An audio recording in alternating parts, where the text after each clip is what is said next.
안녕하세요. 독서하고 생각을 말하는 독설입니다. 오늘의 책은 어쨌거나 잘 살고 싶다면 신디의 결혼 수업입니다. 저자는 신디입니다. 바로 시작하겠습니다. 8페이지. 상처 없는 사람 없고 갈등 없는 부부는 없다. 반드시 따라오게 되어 있다. 결혼은 부부가 작은 배를 타고 망망대해 위에 떠 있는 것과 같다. 편안하게 경치 정도는 구경할 수 있을 거라 기대했지만 현실은 힘들게 노를 져야 한다는 것이다. 결혼은 그런 거다. 둘이 힘을 합쳐 같은 방향으로 노를 저어야 생존할 수 있다. 이미 출발해버린 배 안에서 이러지도 저러지도 못한 채 배우자를 원망하는 부부를 많이 봤다. 그러나 원망하기는 쉽지만 그렇다고 해서 정작 해결되는 건 아무것도 없다. 분노와 괴로움, 두려움과 원망을 호기심으로 바꾸는 일은 어려운 일임에 틀림없다. 이제 자신이 가진 성장의 힘을 믿으시길 바랍니다. 왜지?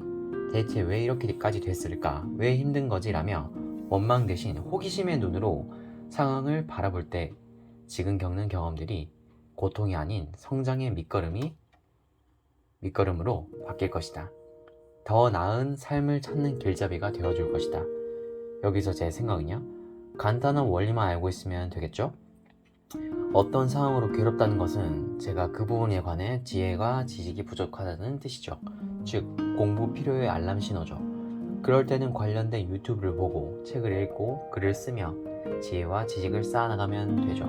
아주 쉽죠. 알람이 뜨면 끌 수 있게 공부하면 되는 것이죠.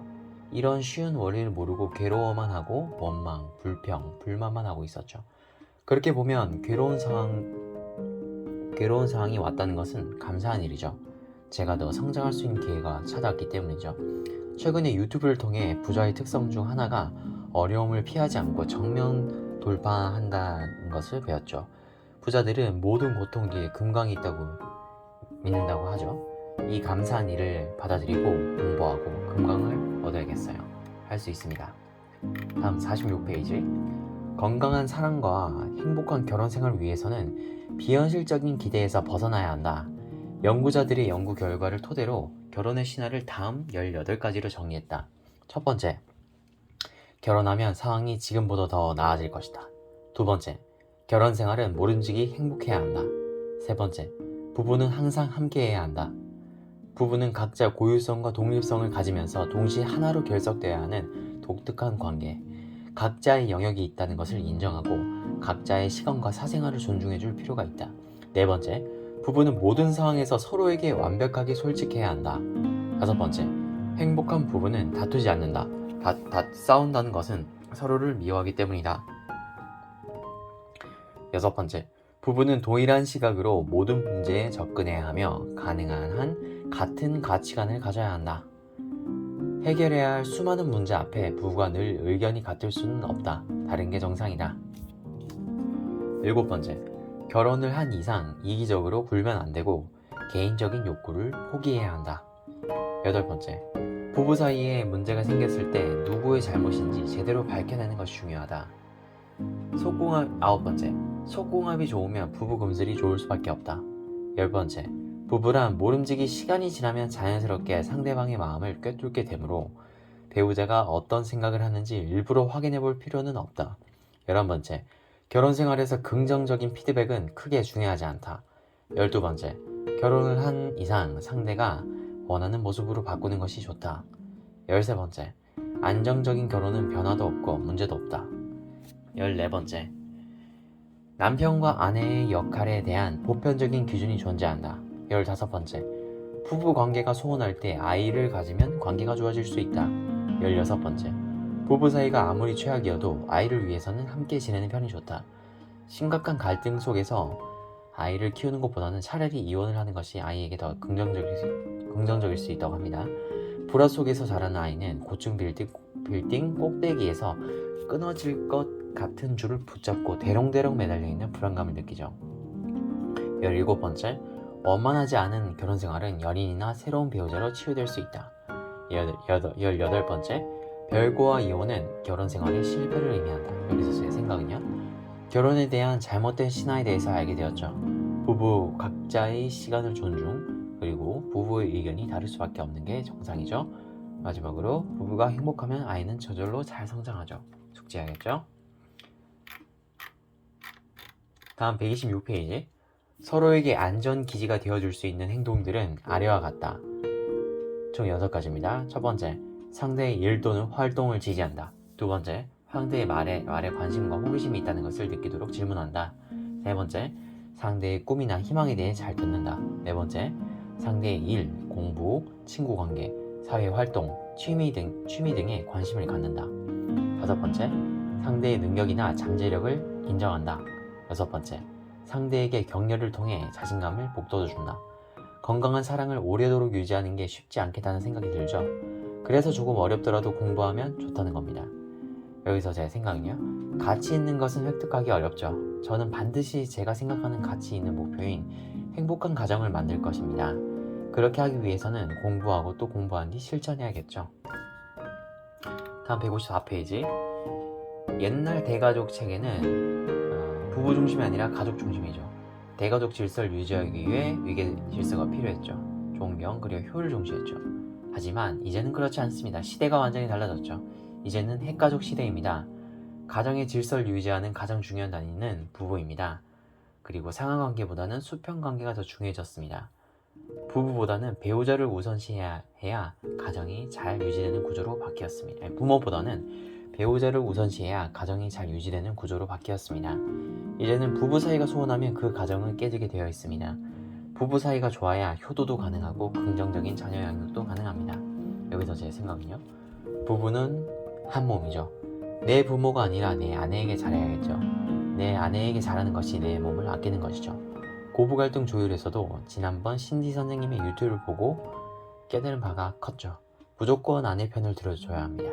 시부모님의 말이 아내에게 상처가 될 것 같으면 제가 상처받은 것과 마찬가지로 즉각적으로 제 몸을 보호하듯이 아내를 변호해야겠죠. 아내가 상처를 받으면 제가 상처를 받는 것이기 때문이죠. 시댁에서는 우리 부부는 아내가 귀가 되고 남편은 입이 되어야겠죠.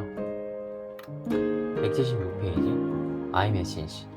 내 감정과 욕구를 비난 없이 전하라는 방법입니다. 이미 많은 연구에서 그 효과가 입증되었죠.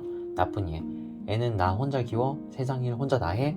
요즘 남자들은 일찍 퇴근해서 책도 읽어주고 놀아주고 한다더라. 자기는 애를 한 번이라도 제대로 봐준 적 있어?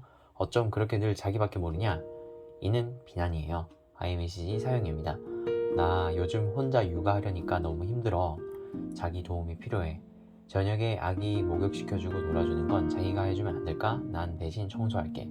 여기서 제 생각은요, 결혼 관련 도서마다 나오는 대화 방법이죠. 이건 무조건 숙달해야겠어요. 내 감정 발생의 원인이 상대에게 있다고 비난하는 건 상황을 더 악화시킬 뿐이죠. 단지 제가 그 상황에서 제가 그렇게 느꼈다, 도움을 바란다는 iMessage를 사용해보면 좀 더 대화가 부드러워지겠죠. 미리 습관해야겠어요. 자, 212페이지. 고려대학교 노노문학과 석영중 교수는 톨스토이, 성장을 말하다 라는 주제의 강연에서 톨스토이가 말한 성장의 단계를 아래와 같이 해석했습니다. 몰입을 통해 나를 알아가는 것, 소통을 통해 타인을 이해하고 공감하는 것, 죽음을 기억하고 나와 세계의 관계를 올바르게 정립하는 것. 이 강의 주제를 결혼 성장을 말하다 라고 바꿔도 얼마든지 통합니다. 결혼 이꼬르 행복이라는 프레임만 고집한다면 불화가 닥치는 순간 내 삶은 무너질 수밖에 없다. 결혼을 행복이 아닌 성장의 관점으로 볼 때 불화를 극복할 힘을 기를 수 있다. 물론 이것을 깨달아도 당장 내일 우리는 일상에서 수많은 갈등 속에 놓이게 되겠죠. 여전히 배우자에게 짜증을 내고 아이들을 혼내고 후회하는 일상이 반복되겠죠. 괜찮습니다. 그 또한 성장의 과정이니까요. 여기서 제 생각은요, 1번 괴로운 상황이 발생했을 때 공부를 하며 나를 알아간다. 2번 공부를 통해 배운 것을 상대와 교류 간에 실천한다.